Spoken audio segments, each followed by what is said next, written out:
A decade ago, Sacha Baron Cohen was one of the biggest comedians on the planet. The 2006 mockumentary Borat, Cultural Learnings of America for Make Benefit Glorious Nation of Kazakhstan, yes, I had to say the full title, it's just that funny, set the world on fire, but it's clear that Cohen has been living in the shadow of that success. Bruno and the Dictator were met with a resounding meh, and despite his attempts to create controversy during his promotional tours, he has since faded into irrelevancy.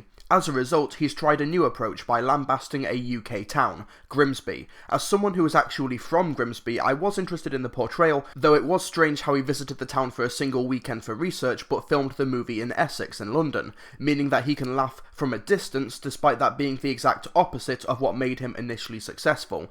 This spy comedy also comes from director Louis Leterrier, who is in desperate need of a hit. Can Grimsby be the comeback that Cohen wants, as well as the success that Leterrier deserves, or is this movie just taking shots at an easy target? The concept of Grimsby isn't exactly original, and it's playing from well-worn material, but that's not an issue as long as the movie can compensate with a solid structure, as well as an overarching theme at play. However, with Grimsby, we seem to be lacking both of these things. When it comes to the lambasting of Grimsby as a place to live, there's absolutely no bite to it. There's nothing exclusive to Grimsby in terms of its population, landmarks, or even general demeanour. Seriously, go to any impoverished area in any town or city in the UK, and it will resemble Grimsby's portrayal of Grimsby Town. It's lazily generic. As a result, it's hard to ignore the fact that Sacha Baron Cohen has just picked an easy target to make a very broad point about working class people, and if that was the point of the movie, then why name Grimsby Town in the first place? But then again, Sacha Baron Cohen is a privately educated multi-millionaire, so there's no sense of punching up comedy at play here.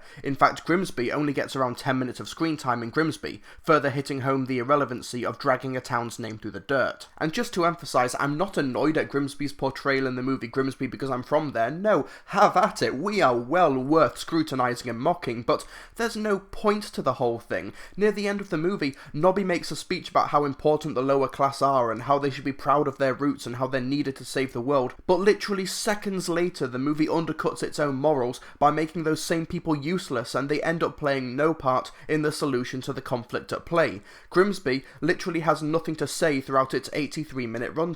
And yes, you heard that right, 83 minutes. This movie is barely feature length, and watching the movie you can tell that it has been hacked and butchered in the editing room, and I'm not just referring to the fact that around 60% of the jokes from the trailers are nowhere to be seen. Many of the film's visual jokes are literally only a couple of frames long, meaning that many of the jokes don't even register, thus falling completely flat because this movie is in such a rush to get itself over with. It's almost as if the movie loathes itself and wants to end the suffering as quickly as it can. My theory for this is that distributor Columbia Pictures knew that they had an absolute stinker on their hands, and they trimmed the movie to within an inch of its life to maximise the amount of screenings per day so they can maximise the box office before word of mouth can spread. It would explain why the movie is in such a friggin' rush. Some key moments and action scenes are missing because of the excessive editing. For example, Nobby and Sebastian find themselves trapped in a car underwater, and in order to escape they have to break a window and swim out. However, there is no shot of them actually breaking the window and exiting the car. It literally just cuts to them swimming away from a car with an already broken window. The opening action scene, which you've seen in the trailer, which takes place from Sebastian's point of view, looks awesome in the trailers, but in the movie it's an absolute mess with so many cuts and edits that the point of view concept utterly fails. If you've seen The Incredible Hulk, Clash of the Titans, and Now You See Me, you will know that director Louis Leterrier is a truly gifted action director, and it's so disappointing to see what could have been a standout set piece get butchered by a studio that has no faith in this movie that Sacha Baron Cohen has completely hijacked. Because make no mistake, Grimsby has Cohen's fingerprints all over it. The movie absolutely reeks of desperation, as Cohen writes set piece after set piece with zero connective tissue. Just how Nobby finds his brother is never actually explained because the movie gives zero shits, with no actual punchlines, and relying solely on gross out humour. Now there's nothing wrong with gross out humour, but when it is your only selling point, it shows a lack of conviction. While the much discussed elephant sequence may be high concept and gross, in execution it absolutely falls flat. With the exception of one guy in my screening,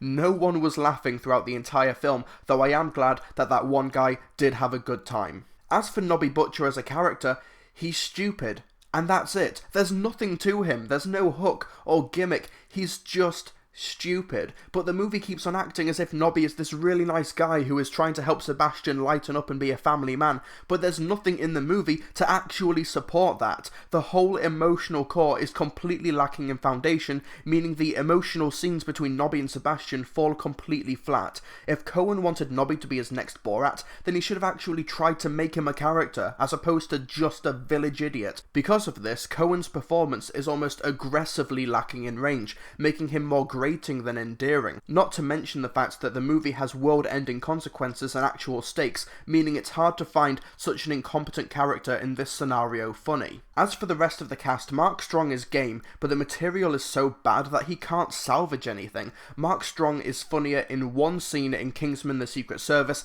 than in the entirety of Grimsby. Rebel Wilson gets nothing to do, Isla Fisher has a thankless role as Sebastian's love interest, and Penelope Cruz is clearly phoning this performance in. Cruz looks so bored being here that it makes her turn in Zoolander 2 look Academy Award worthy in comparison. And Gabori Sidibe as a hotel maid?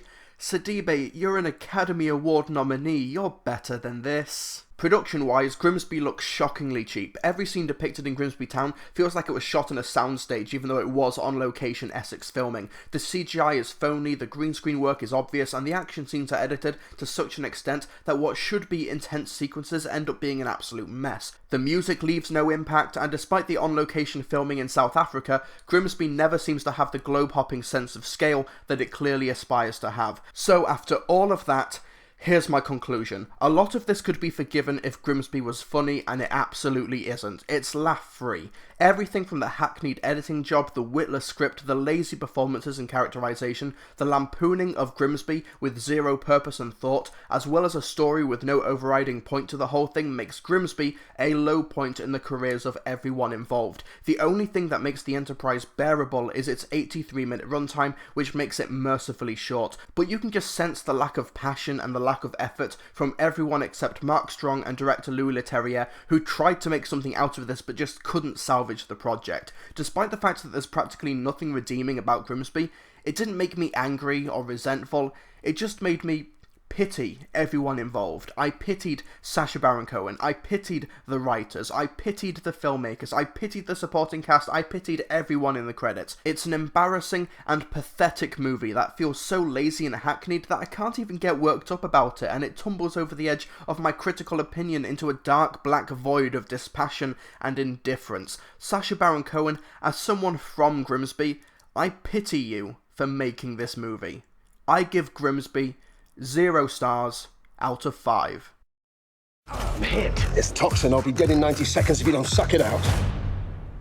Absolutely not. Hello everyone, thanks for listening to my review. You can find these reviews a day or two early on my website, www.trilbee.com, so be sure to visit there where you can find a written version and other written content. But more importantly, what did you think of the film? Be sure to let me know in the comment section below. Be sure to subscribe for more movie-related analysis. Be sure to hit that like button because that really helps me out, and you can support my content through Patreon and also get your name in the credits with these other lovely people and get exclusive perks and updates. I'll see you folks next time.